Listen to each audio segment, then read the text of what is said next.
So today we will discuss about this intensity distribution pattern and YDSE जो लिखा है आपने ये स्टैंड करता है यंग्स डबल स्लिट एक्सपेरिमेंट को, ठीक है।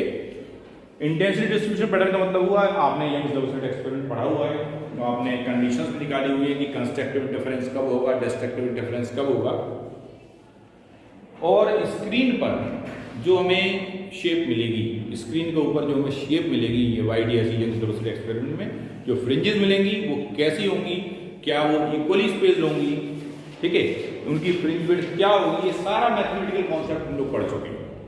अब फाइनली हम ये केवल ये देखना चाह रहे हैं कि जो फ्रिंजेस होंगी उसमें अगर उसके लिए इंटेंसिटी डिस्ट्रीब्यूशन पैटर्न बनाया जाए तो वो किस तरीके का दिखेगा, ठीक है। तो यहाँ पे इंटेंसिटी डिस्ट्रीब्यूशन पैटर्न हमको बनाना है, उसके लिए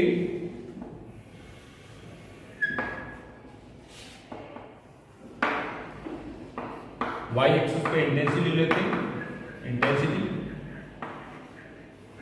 और x एक्सिस पे आप पाथ डिफरेंस, इसको आप x से लिखते हैं, ठीक है। और जब हम इंटेंसिटी डिस्ट्रीब्यूशन पैटर्न बनाएंगे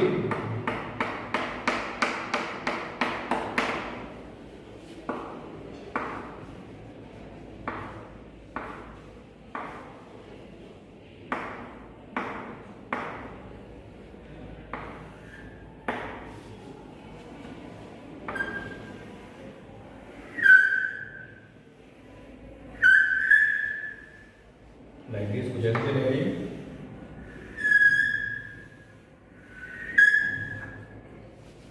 ठीक है, 0। अच्छा मुझे आप बताइए कि जब हमने कंडीशंस निकाली थी कंस्ट्रक्टिव और डिस्ट्रक्टिव इंटरफेरेंस के लिए, वहां पर कंस्ट्रक्टिव इंटरफेरेंस के लिए पाथ डिफरेंस की कंडीशन क्या थी, बता सकते हैं कोई? पाथ डिफरेंस और कंस्ट्रक्टिव इंटरफेरेंस क्या था, बताएंगे? कितना पाथ डिफरेंस कितना होना चाहिए? That should be of the order of n lambda, ठीक है। पाथ डिफरेंस होता था x, जो कि हमारा होना चाहिए था n लैम्डा फॉर मैक्सिमम, ठीक है, फॉर n की वैल्यूज 0, 1, 2, 3 एंड सो ऑन, ये n 0, 1, 2 एंड सो ऑन ये चलती थी। इसे मैं यहाँ इसलिए लिख रहा हूँ ताकि आपको यहाँ जो पॉइंट्स लिखने, ये कहाँ से लिखोगे, स्केल कहाँ से लिखोगे, स्केल हमें यहीं से मिलेगा। पाथ डिफरेंस को हमने यहाँ प्लॉट किया है x एक्सिस पे, तो पाथ डिफरेंस को प्लॉट करने के लिए जब n की जगह 0 लगाओगे तो x की जगह क्या आ गया, 0, यानी सबसे पहला पॉइंट तो बीच में आ गया, यानी सबसे पहला मैक्सिमा ये हो गया, सेंट्रल मैक्सिमा जिसे बोलते थे। जब n की जगह 1 लगाया तो x के आगे लैम्डा, यानी अब दूसरा जो मैक्सिमा आएगा वो कहाँ आएगा, लैम्डा पे, उधर लैम्डा पे तो इधर माइनस। जब n की जगह 2 लगाया तो 2 लैम्डा, तीसरा है 2 लैम्डा पे, और इधर माइनस 2 लैम्डा, ठीक है। लेकिन अगर हमने ये जो कर्व बनाया है इंटेंसिटी डिस्ट्रीब्यूशन कर्व, ये इंटेंसिटी और पाथ डिफरेंस की जगह इंटेंसिटी और फेज डिफरेंस में बनाया हो, तो क्या आप बता पाएंगे कि फेज डिफरेंस के लिए, फेज डिफरेंस फॉर मैक्सिमा क्या था, phase difference that is 2n पाई, ठीक है। तो ये फेज डिफरेंस हमारा था 2n पाई, और यहां पे भी वैल्यूज तो वही चलती थी 0, 1, 2, 3 एंड सो ऑन, ठीक है।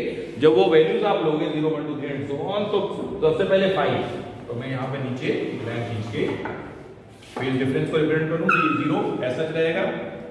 जब n 1 लगाएंगे तो क्या आएगा, 2 पाई, यानी दूसरा मैक्सिमा कहाँ आएगा, 2 पाई पर, तो दूसरा मैक्सिमा यहाँ है, ये हो गया 2 पाई, तीसरा मैक्सिमा कहाँ आएगा, 4 पाई पर, इधर माइनस 2 पाई और इधर माइनस 4 पाई। ये किस टर्म्स में हो गया, this in terms of phase difference, phase difference, इधर फेज डिफरेंस 5 बना, ठीक है। तो ये जो हमारा इंटेंसिटी डिस्ट्रीब्यूशन पैटर्न है, लेकिन फ्रिंजेस जो हमें दिखती हैं स्क्रीन के ऊपर वो कैसी दिखती हैं? हम कहते हैं ना ब्राइट फिर डार्क आ गई, ऑल्टरनेट डार्क ब्राइट चलती हैं, तो वो कैसी दिखती हैं, तो वो भी जरा देख लेते हैं। फ्रिंजेस बनाने के लिए हमको इनके इन बिटवीन जो पॉइंट्स हैं, इन दोनों पॉइंट्स के बीच में जो पॉइंट आ रहा है उस पर निशान लगाने पड़ेंगे। अब ये रहेगा और उसी तरीके से इधर भी यहाँ थोड़ा सा यहाँ, ठीक है। सबसे पहले फ्रिंजेस बीचों बीच, ठीक है, ये क्या है मैक्सिमा के लिए सेंट्रल ब्राइट। उसके बाद अगली फ्रिंज, उससे आगे यहाँ आ गया, यहाँ आ गया, यहाँ आ जाएगा। और ये मैंने निशान पहले से लगा लिए ताकि थोड़ी आसानी रहे उन पॉइंट्स को चुनने में। ये उधर आ गया और इस तरीके से ये आगे बढ़ गया। अब देखो इसमें यहाँ जो क्या है, यहाँ क्या है ब्राइट, सेंटर में तो ब्राइट ही बनता है, और उसके बाद ऑल्टरनेट डार्क और ब्राइट बनते हैं। तो यहां पे ये डार्क आ गया, फिर ब्राइट आ गया, फिर डार्क आ गया, फिर ब्राइट आ गया। In the same manner here also, ये डार्क आ गया, डार्क आ गया, इस तरीके से दोनों तरफ हमें मैक्सिमा और मिनिमा यानी कंस्ट्रक्टिव और डिस्ट्रक्टिव या ब्राइट या डार्क पॉइंट हमको मिलते रहते हैं। फ्रिंज विड्थ, देखिए एक चीज समझ लीजिए आप, जो ब्राइट पॉइंट होगा वो यहां से यहां तक नहीं है, यहां से यहां तक नहीं है, वो कहां से कहां तक है, यहां से। उसके बाद क्योंकि मिनिमा में तो आगे हुए, फिर मिनिमा पे, मिनिमा से मिनिमा, अब ये मिनिमा आ गया तो मिनिमा को कहां पॉइंट करोगे, ऐसा करोगे तो देखो ब्राइट हम लेंगे यहां से लेके यहां तक, यानी ठीक है, और डार्क लेंगे यहां से लेके यहां तक, फिर ब्राइट लेंगे यहां से यहां तक, इस तरीके से चलेगा ये। और वही हमने ऊपर बनाने की कोशिश की, समझ आ रही बात। तो इस तरीके से ये जो हमारा इंटेंसिटी डिस्ट्रीब्यूशन पैटर्न है, इसको हम रिप्रेजेंट कर सकते हैं in case of Young's double slit experiment. इसमें जो हमें फाइनली यहां से कंक्लूजन मिलता है वो हम ये कह सकते हैं कि जितनी भी फ्रिंजेस हैं, ठीक है, उनके बीच में जो उनकी फ्रिंज विड्थ है वो कैसी है, इक्वल है, ठीक है।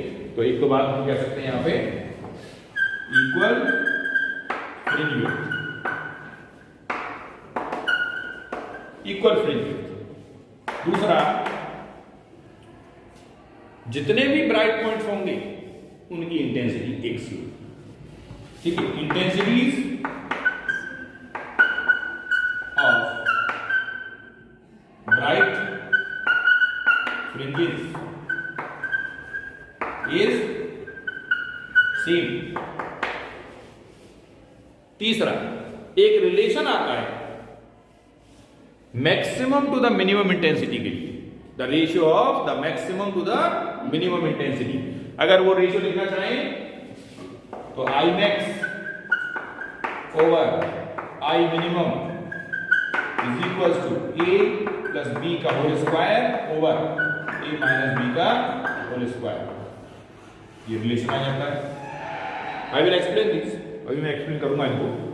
और लास्ट में एक चौथा पॉइंट और यहां पे कह सकते हैं कि अगर हमको स्लिट विड्थ दे रखा हो, जो स्लिट होती है उसका साइज पता हो, तो साइज में, इंटेंसिटी में और एम्पलीट्यूड में क्या रिलेशन है वो भी लिखा जा सकता है। तो यहां पे आप कह सकते हैं W1 is equals to I1 is equals to A square B square, where W1 and W2 are the width of slits, ठीक है, ये स्लिट विड्थ।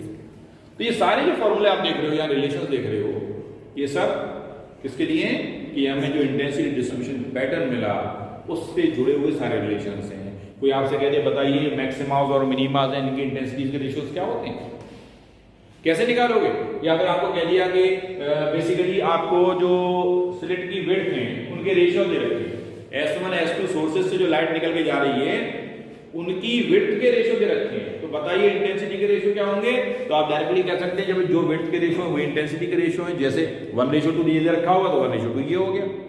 लेकिन आपसे कह रहे बता दीजिए आपकी उनके एम्पलीट्यूड्स के रेशियो क्या होंगे? तो आप कहेंगे उनका अंडर रूट, क्योंकि a square upon b square है तो a अपॉन b की वैल्यू कैसे निकालेंगे? a upon b equals to root के अंदर 1 अपॉन रूट 2 यानी 1:2। तो ये फॉर्मूला हमको डायरेक्टली काफी कुछ दे देंगे। ऐसे ही ये फॉर्मूला कहां इस्तेमाल कर सकते हैं? ये जब है जब वेव सुपर इम्पोज कर रही है, जब वेव सुपर इम्पोज कर रही है तो हम आप इसे लगा सकते हैं। कैसे? जैसे हमने कहा एक सोर्स से लाइट वेव निकली जिसका एम्पलीट्यूड कितना था? a था। दूसरे सोर्स से लाइट वेव निकली जिसका एम्पलीट्यूड कितना था? b था। अगर ये दोनों सेम फेज में सुपर इम्पोज करें, if they superimpose in the same phase, तो सेम फेज में सुपर इम्पोज करेंगे तो दोनों के एम्पलीट्यूड जुड़ जाएंगे, और अपोजिट फेज में करती हैं तो दोनों के एम्पलीट्यूड घट जाते हैं, क्योंकि आपने y इक्वल्स टू जो सुपरपोजिशन कंसेप्ट पढ़ा था y equals to y1 plus y2 plus y3 and so on, ये तो होता है। तो अगर वो सेम फेज में, और आपने वगैरह फिगर भी बनाई है इसकी, ये अगर याद आ रहा हो किसी को, ये आपने बनाया था ना, ये वेव सेम फेज में सुपर इम्पोज कर दिया, नई वेव ऐसी मिली बड़ी सी, है ना? तो वो चीज यहां पे अगर देखें तो एम्पलीट्यूड कब जुड़ेगा? जब वो सेम फेज में सुपर इम्पोज करेंगे, और उस समय मैक्सिमम इंटेंसिटी हमको मिलेगी रहेगी, और इंटेंसिटी डायरेक्टली प्रोपोर्शनल किसके होती है? स्क्वायर ऑफ एम्पलीट्यूड के। तो यहां पे आपने I max upon I minimum equals to a plus b का होल स्क्वायर, क्योंकि इंटेंसिटी का एम्पलीट्यूड के साथ डायरेक्ट रिलेशन क्या है? स्क्वायर। और इसी तरीके से मिनिमम इंटेंसिटी चाहिए तो a माइनस b का होल स्क्वायर। ये कब होगी? जब वेव्स अपोजिट फेज में सुपर इम्पोज करेंगी। If they superimpose in the opposite phase then you have this relation. ठीक है, ये दोनों रिलेशंस हैं, इनसे फैमिलियर है। इक्वल फ्रिंज विड्थ कल ही प्रूव किया था कि भाई चाहे हमारे मैक्सिमाज हो या मिनिमाज हो या डार्क फ्रिंजेस हो या ब्राइट फ्रिंजेस हो, they are all are equally spaced, और सबकी फ्रिंज विड्थ जो है बराबर होगी। फ्रिंज विड्थ का मतलब चौड़ाई, यानी हम देख रहे हैं ये सब दुनिया बराबर होनी चाहिए, ऑल आर इक्वल, ये सिर्फ फ्रिंज विड्थ। ठीक है, और एक पॉइंट आपने लिखा है intensity of bright fringes, all bright fringes, यहां ऑल लिख देना, all bright fringes will be the same. Dark fringes जो है वो टोटली डार्क होंगी, और ब्राइट फ्रिंजेस जो होंगी वो टोटली ब्राइट होंगी, और इनके बीच में बड़ा अच्छा कॉन्ट्रास्ट होता है। डार्क और ब्राइट है तो दूर से नजर आएगा कि डार्क है ये ब्राइट है। ठीक है, तो ये आपका इंटेंसिटी डिस्ट्रीब्यूशन पैटर्न और उससे रिलेटेड जो फॉर्मूलेस थे वो यहाँ पे कंप्लीट हो जाते हैं।